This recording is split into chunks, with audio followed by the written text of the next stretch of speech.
Hal Draper, A Biographical Sketch by Alan Johnson.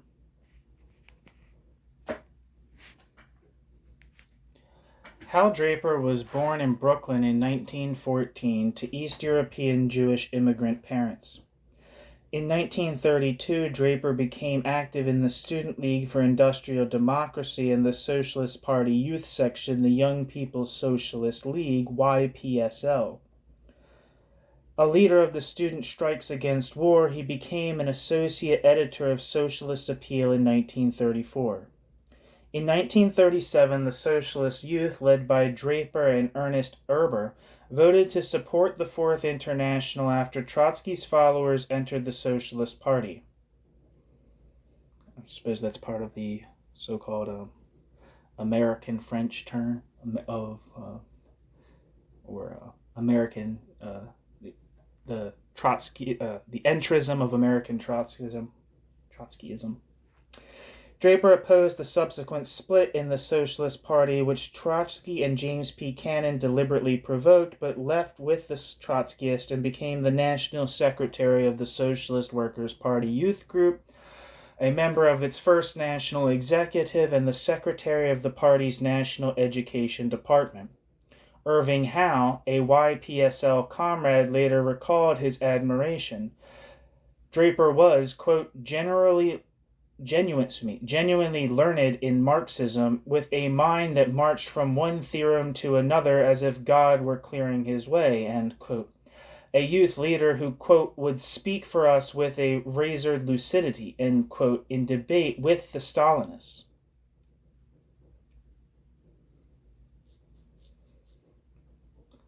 Draper was part of the minority when the SWP split in 1940 over two issues, the Russian question and the bureaucratic conservatism of James P. Cannon's internal party regime.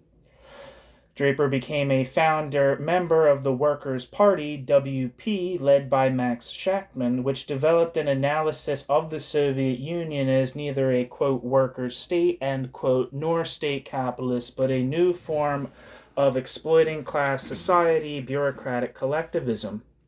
The Workers' Party refused to, quote, defend the Soviet Union, end quote, and developed a distinctive democratic revolutionary Marxism summed up by the slogan, quote, neither Washington nor Moscow, but the third camp of independent socialism, end quote. And in reaction to Cannon's monolithic conception of the party, the Workers' Party developed a highly democratic internal political culture marked by a, quote, atmosphere of genuine tolerance, end quote, unceasing internal debate carried in the public press, and untrammeled rights for minorities. Draper recalled, quote, in our conception, a Marxist group had to be completely democratic,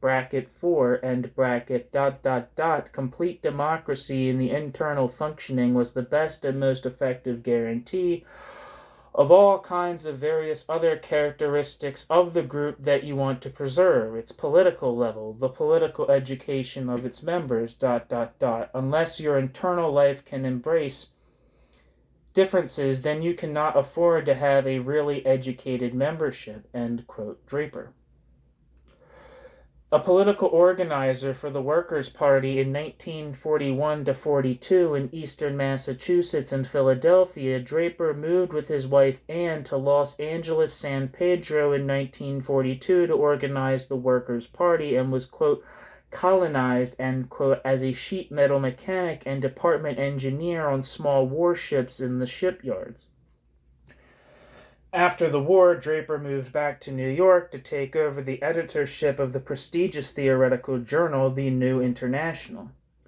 In 1949, with prospects for growth receding, the Workers' Party was renamed the Independent Socialist League, the ISL, and recast as a fighting propaganda group.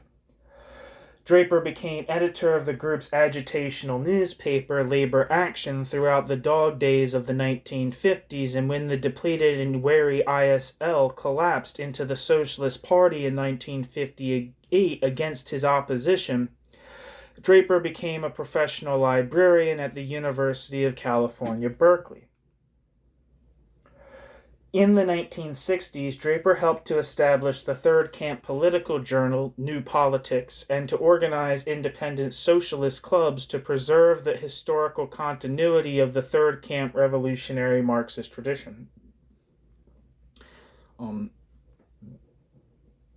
The clubs were to be the incubator for much of the American far left of the 1970s and 1980s. I believe that Lauren Goldner, who moved to more left communist positions, began in the independent socialist clubs, and particularly in Berkeley in the 60s. So if you're familiar with Lauren Goldner, I think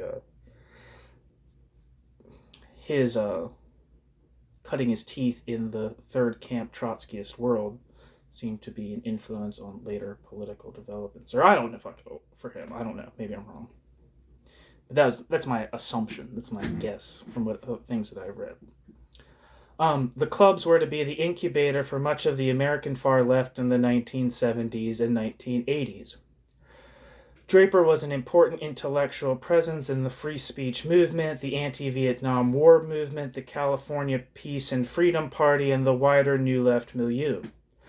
The expression coined in the 60s, quote, "don't trust anyone over 30," end quote, originally had a second clause, and, quote, "except Hal Draper," end quote. In 1969, the clubs were renamed the International Socialist, IS, and internal conflict arose over the policies socialists should adopt toward the trade unions and over the organizational question. I wonder if that "don't trust anyone over 30 except Hal Draper" thing was actually true. Because that's interesting. If that's actually true. A real... something that you could actually demonstrate. That would be extremely interesting to me.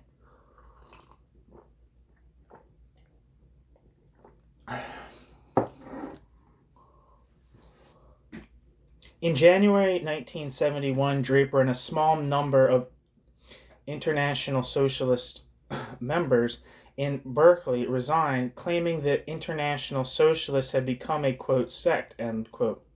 Draper devoted himself almost exclusively for the rest of his life to the, quote, "theoretical work that he felt was necessary to reorient an increasingly confused movement," end quote.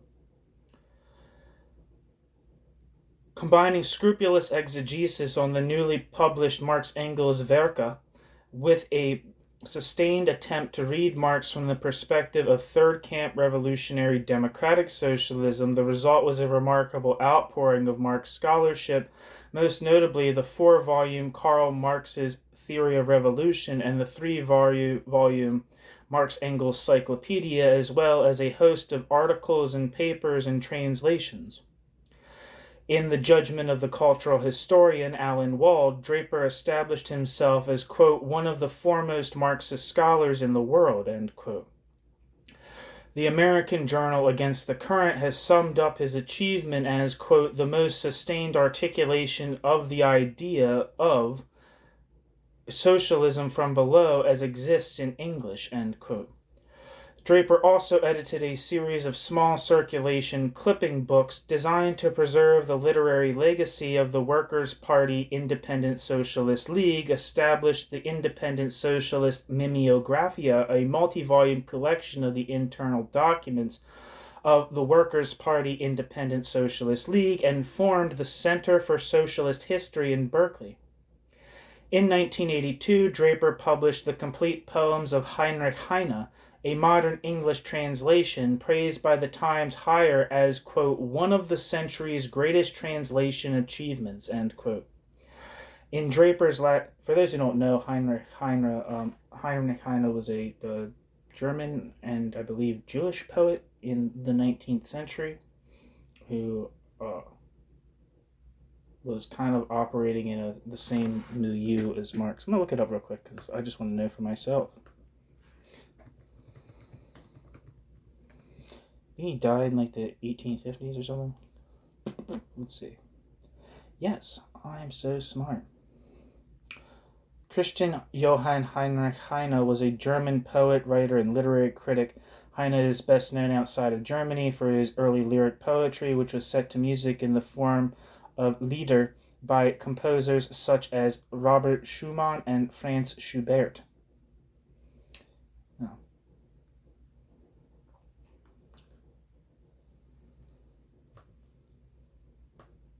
There's a paper in one of the Marx handbooks that's about Heine and Marx as an essayist, but I don't know what the content of it is. Maybe I should read it sometime. Anyway, in Draper's later years, he called for the formation of an international brigade to fight the Contras in Nicaragua and dedicated his last book to the, quote, student and worker revolutionaries of China, end quote, killed in the, quote, monstrous massacre, end quote, of 4th of June 1989. Draper died in 1990 as he had lived a revolutionary partisan of the Third Camp. Draper on What Is to Be Done.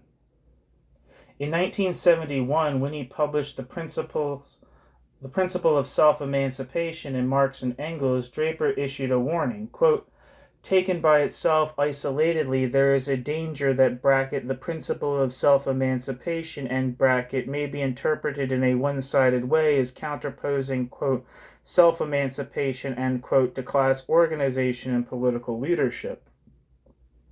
Such a conclusion is utterly baseless, in my own opinion, ... What is truly certain is that the, quote, principle of self-emancipation, end quote, conditions and interacts with one's concept of class party and vanguard organization.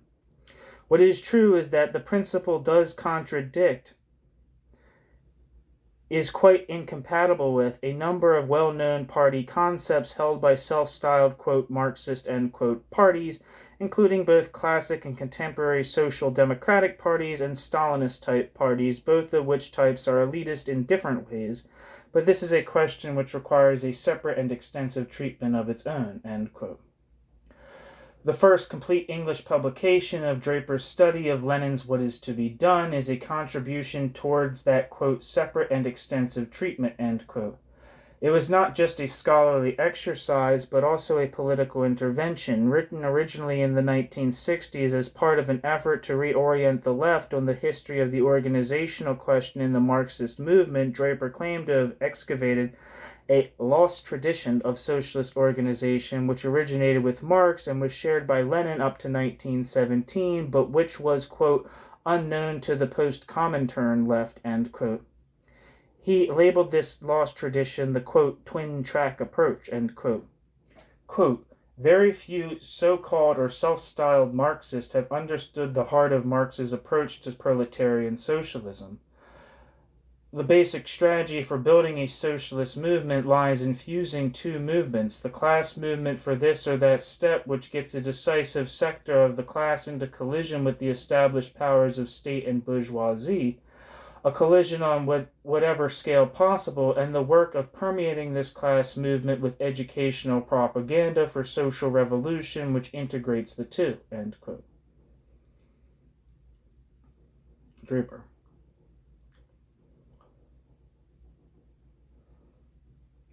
Draper said that, quote, in my view, after considerable study, there is one line of thought represented by Lenin before 1917, and there is what the Comintern became afterwards. I see a big gulf there. The party that made the revolution was not the party that was organized along these, quote, Marxist-Leninist, end quote, lines, as they call it today. I am for the party that made the Russian Revolution and not what it became later, end quote. Draper. Draper's case was that neither Marx nor Engels had ever set out to build a, quote, Marxist, end quote, organization. Rather, they participated in the broad workers' movement and they established what Draper called a, quote, political center, end quote, a periodical which carried the, quote, Marxist line, end quote, around which developed cadre. What is controversial is Draper's claim that Lenin and the Bolsheviks, at least until 1917, continued Marx's approach. Quote, no Bolshevik sect ever existed, end quote, said Draper. Lenin favored the same combination as Marx, a broad socialist party open to all socialist tendencies, and a periodical iskra, a political center for the purpose of building up and organizing a political cadre throughout Russia. The context of Draper's interpretation of what is to be done was a live political debate inside the American left in which Draper urged the socialist left to work out its own, quote, combination, of the political center, which is built around a publishing enterprise, while at the same time it looks towards, operates in, and attempts to build a cadre in the mass workers' movement, end quote.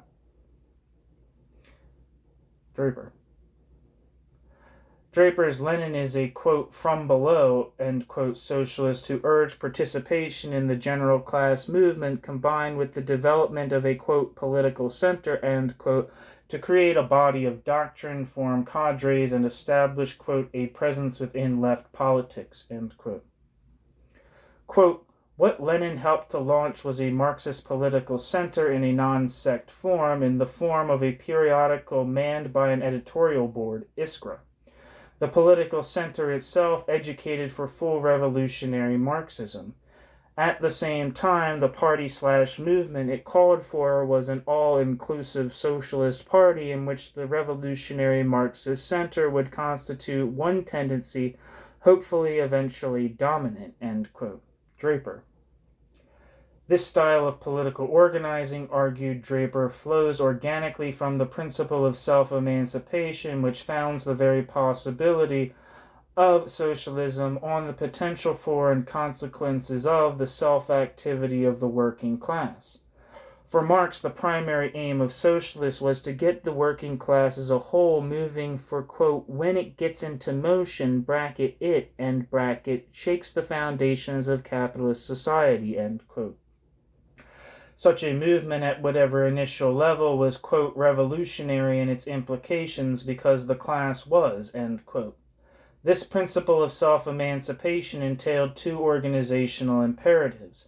First, the social composition of the party must be overwhelmingly working class. The second, the tasks of that party were to, quote, help get the working class moving as a class independently, end quote, while, quote, permeating the workers' movement with socialist ideas, end quote. This did not imply a purely propagandist or merely educational role for socialist organization, however. In 1968, Draper wrote, quote, to make a revolution from below, you need revolutionists from below who consider that it is their job as leaders to help move masses into militant action and not to substitute themselves for such masses in motion, end quote.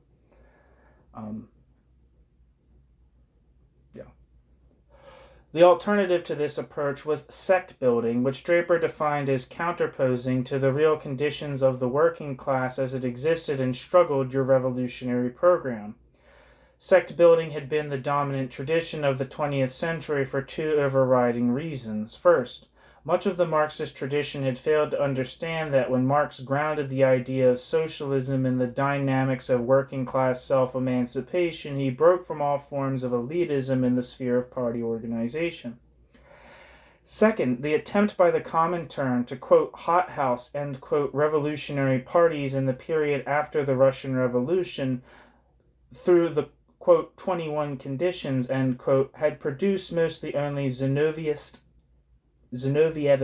sects. Worse, the very errors and excesses of these sects became organizational principles in the context of the successful Stalinist counter-revolution in Russia.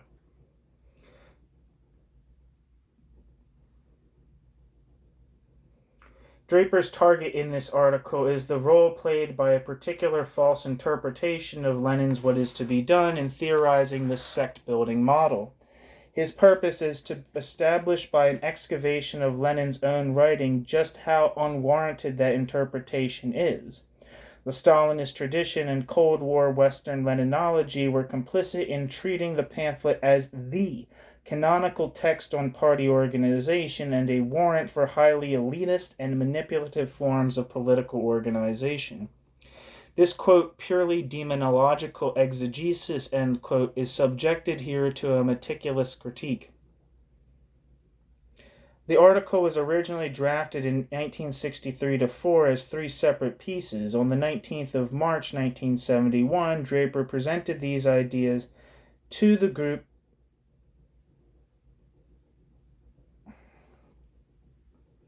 which had left the International Socialists some months before, and reminded his audience that there was, quote, probably no other question to which such a massive and long-standing campaign of falsification has been devoted, end quote, than the question of Lenin's theory of organization, quote, with the possible exception of the virgin birth, end quote. He finally merged them into the form presented here in 1985, but continued work on the article right up to his death. It is not the purpose of this brief introduction to subject Draper's own distinctive reconstruction of a, quote, lost tradition, end quote, of Marxist theory and practice on the organization to close critical examination. Draper's primary purpose in this article was to rescue Lenin's rich legacy from impoverished and impoverishing interpretation, and to suggest the kind of organizational forms that are and are not compatible with the principle of self-emancipation.